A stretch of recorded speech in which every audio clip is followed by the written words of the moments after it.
What's up, guys? Welcome back to Book Demystified.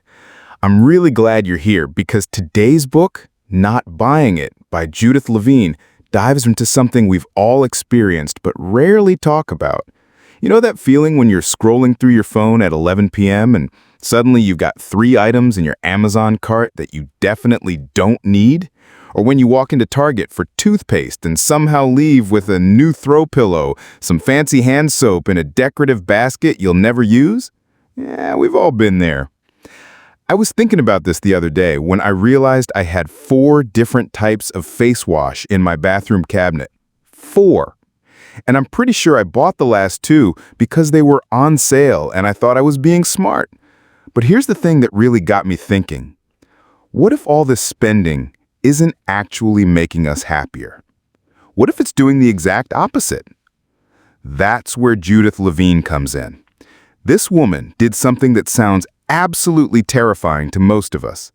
She decided to stop buying anything except absolute necessities for an entire year. No clothes, no books, no restaurant meals, no entertainment, no gadgets, no home improvements, nothing. For 12 whole months, she and her partner Paul lived on just the basics: food, shelter, utilities, and essential repairs. Why does this keep happening in our lives? And what if there's a real answer we've been missing all along? Well, this book has something powerful to say about that. Picture this. It's January 1st, and Judith is standing in her cluttered Vermont home surrounded by stuff she's accumulated over decades of what she calls recreational shopping. She's a successful journalist, she's got money in the bank, but something feels off. She looks around at all her possessions and realizes that instead of feeling abundant, she feels overwhelmed. Instead of feeling successful, she feels trapped. So she makes this radical decision that most of us would never even consider. But here's what's fascinating. This isn't just some privileged person's experiment. Levine is brutally honest about her relationship with money and consumption. She talks about growing up middle class, about the anxiety that comes with financial insecurity, about how shopping became her way of dealing with stress, boredom, and even sadness. Sound familiar? The first thing that hit me about her story is how she discovered what economists call hedonic adaptation without even knowing the term. You know how you buy something you really want, and for a few days or weeks it makes you genuinely happy. But then that happiness fades and you're back to feeling exactly the same as before, maybe even a little worse because now you've got less money in your account. That's hedonic adaptation, and it's the reason why people who win the lottery aren't significantly happier 6 months later than they were before they won. Levine experienced this firsthand when she stopped the cycle entirely. In the early weeks of her experiment, she felt genuine withdrawal symptoms. She'd walk past stores and feel this physical pull to go inside. She'd see advertisements and feel this sense of missing out, like everyone else was having fun and she was stuck on the sidelines. But then something interesting started happening. Without the constant option to buy her way out of negative emotions, she had to actually deal with them. When she felt stressed, instead of hitting the mall, she had to find other ways to cope. When she felt bored, instead of browsing online stores, she had to get creative. And when she felt sad or anxious, instead of retail therapy, she had to sit with those feelings and work through them. I'm not going to lie, this part made me stop and think about my own habits. How many times have I bought something not because I needed it, but because I was feeling some kind of way and shopping felt like a solution?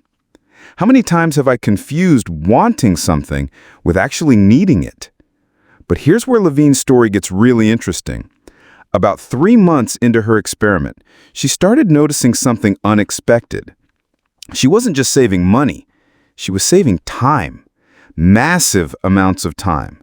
Time she used to spend researching purchases, comparing prices, driving to stores, waiting in lines, dealing with returns, organizing her stuff, cleaning her stuff, moving her stuff around. Suddenly she had hours and hours every week that she didn't know what to do with. And that's when the real transformation began. She started reading more, books she already owned but had never gotten around to. She started cooking elaborate meals using ingredients she already had in her pantry. She began taking long walks in her neighborhood, noticing things she'd driven past for years.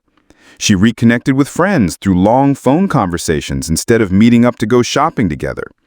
She discovered that without the constant noise of consumer culture, she could actually hear herself think. Let me paint a picture of what this looked like in practice.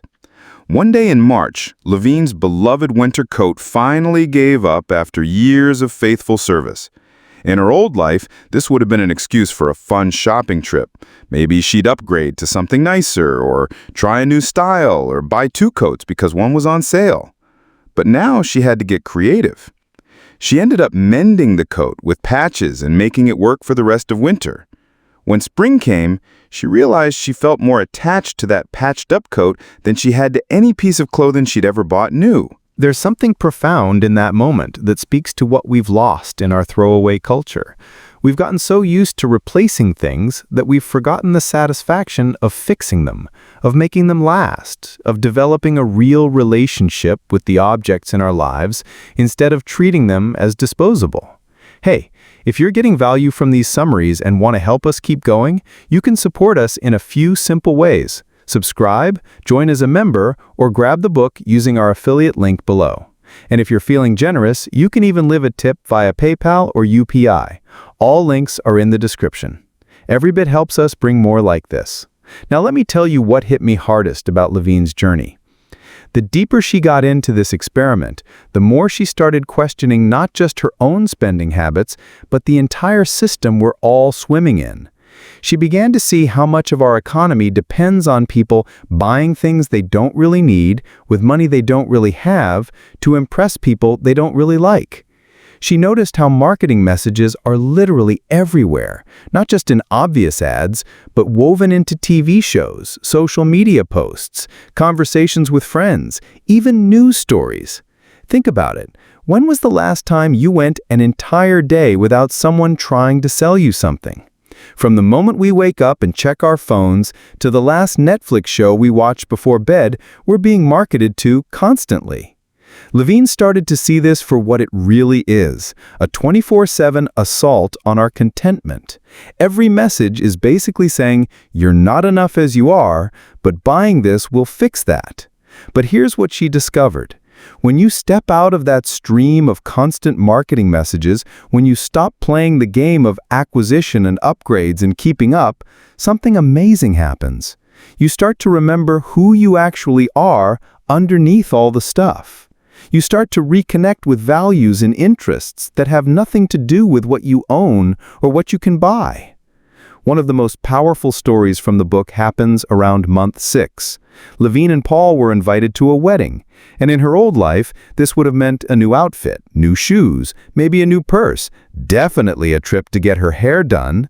Instead, she wore a dress she already owned, did her own hair, and focused entirely on celebrating her friend's marriage. And you know what? She had a better time than she'd had at any wedding in years because she wasn't distracted by whether her outfit looked right or whether she'd spent too much money getting ready. This brings us to what might be the most important insight from Levine's year-long experiment: the difference between standard of living and quality of life. Our culture has trained us to think these are the same thing, but they're not. Standard of living is about how much stuff you have, how much you spend, how much you consume. Quality of life is about how you actually feel day to day, how connected you are to the people you love, how much meaning and purpose you experience, how much peace and contentment you have.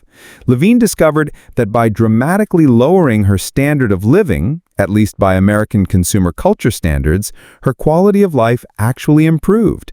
She slept better because she wasn't stressed about credit card bills. She felt more creative because she had to find non-commercial ways to entertain herself.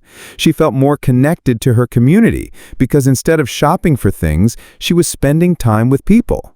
She felt more aligned with her values because she wasn't participating in a system that felt increasingly hollow and manipulative. Now, I know what some of you might be thinking. This sounds great in theory, but it's not realistic for most of us. And you're not wrong.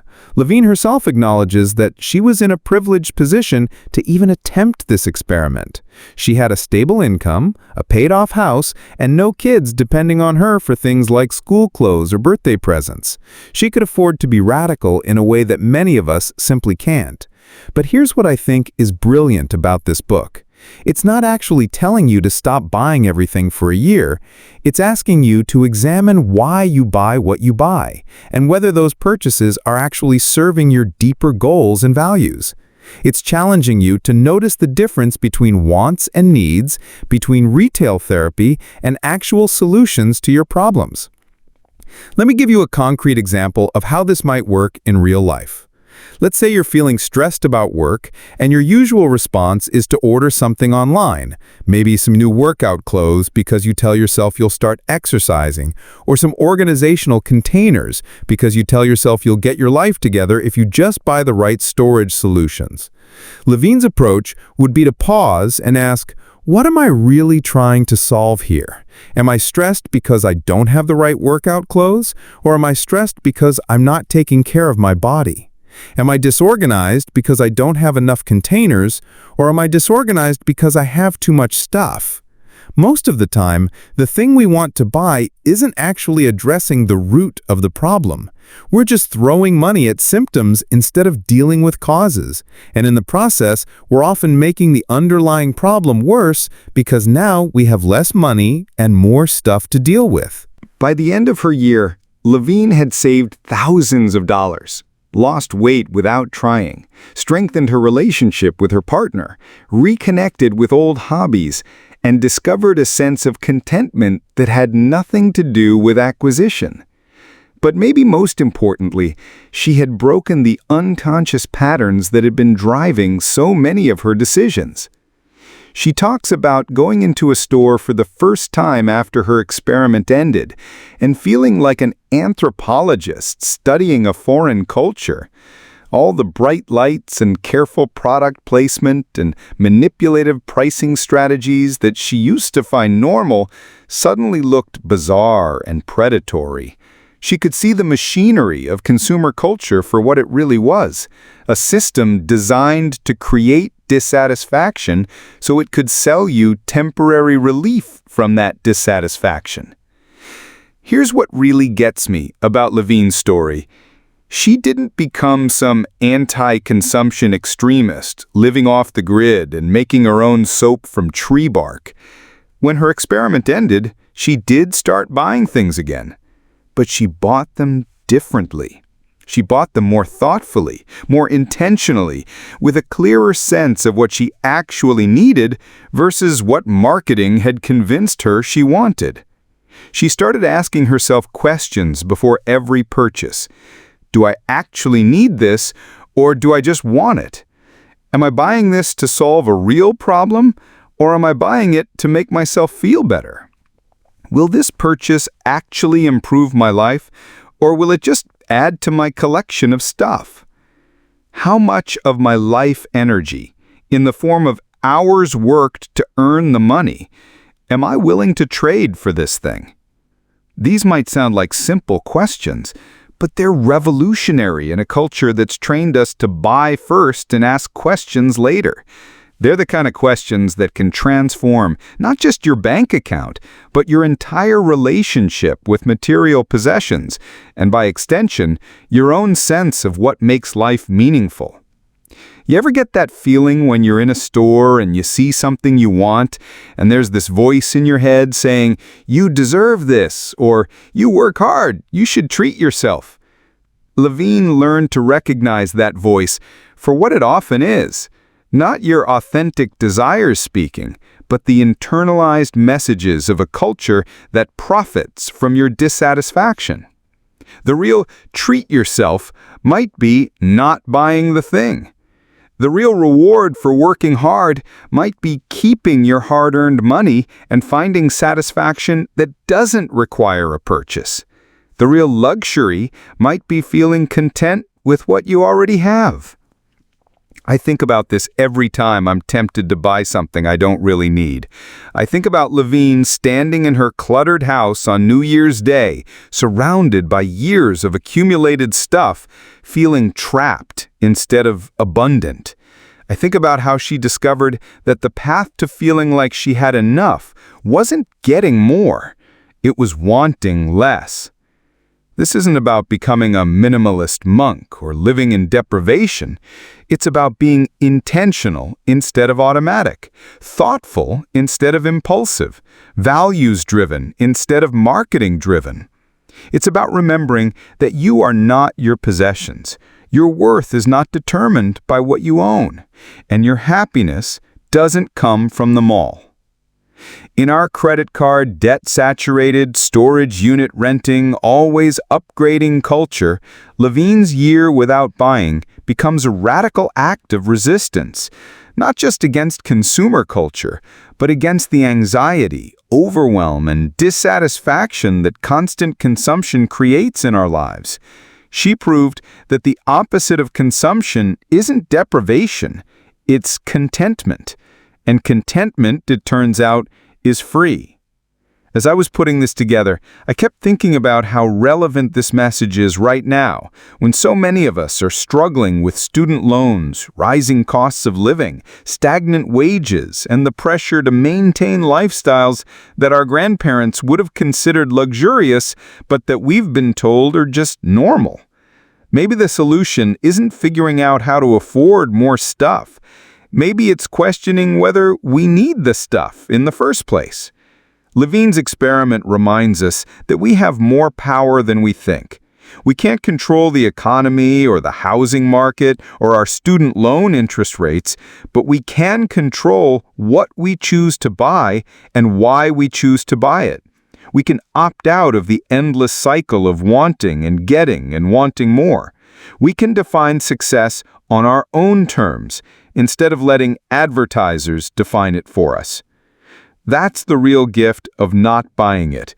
Not a prescription for how to live, but permission to question everything you've been told about what you need to be happy. In a world that profits from your dissatisfaction, choosing contentment becomes the most radical thing you can do. And the beautiful thing is, it doesn't cost a penny.